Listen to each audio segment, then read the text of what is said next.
झोपड़ी जो उम्मीद बन गई। जी हाँ दोस्तों, यही है आज की कहानी।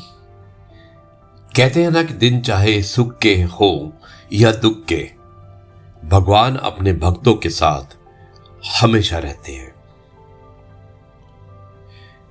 यह है आपका अपना प्रिय डॉक्टर आदि कश्यप मुंबई शमानुस आपके लिए लेकर आया आपका मनपसंद program positive karma, episode number 2075, झोपड़ी जो उम्मीद बन गई। यह है आज की कहानी। दोस्तों, एक बहुत अमीर आदमी था। दौलत, शोहरत और आराम से भरी जिंदगी जीते जीते वो भीतर से थक चुका था।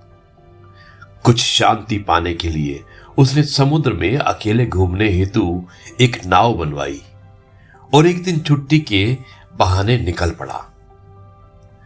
आधे समुद्र में पहुंचते ही अचानक एक भयानक तूफान आया।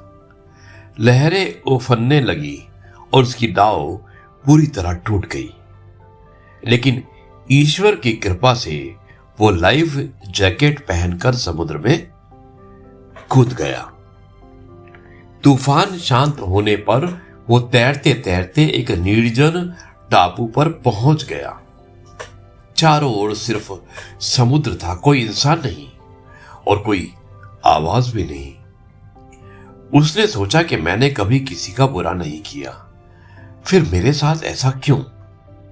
और फिर खुद को समझाया कि अगर भगवान ने अब तक बचाया है तो आगे का रास्ता भी वही दिखाएंगे।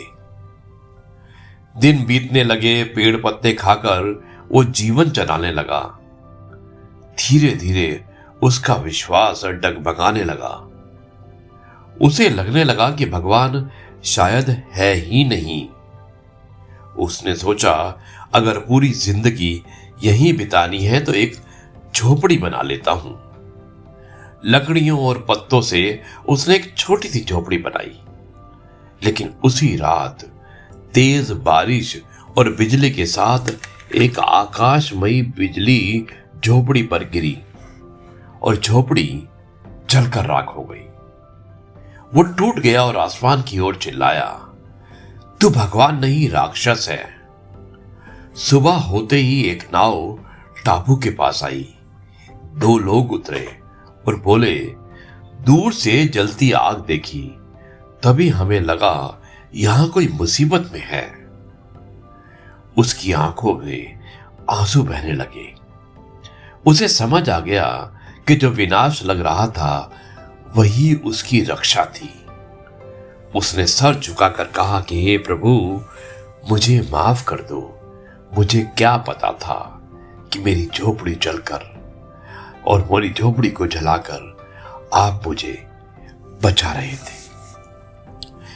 दोस्तों, एक बार फिर से कहता हूं कि दिन चाहे सुख के हो या दुख के, भगवान अपने भक्तों के साथ हमेशा रहते हैं। और यही मैसेज है आज की इस कहानी का। मुझे उम्मीद है कि आपको ये कहानी पसंद आई होगी। अब मैं इस कार्यक्रम को यहीं पर समाप्त करता हूं और कल आपसे एक बार फिर से मुलाकात करेंगे कुछ नई बातों के साथ। तब तक के लिए आपसे कहते हैं जय गुरु जी, शुक्राना गुरु जी।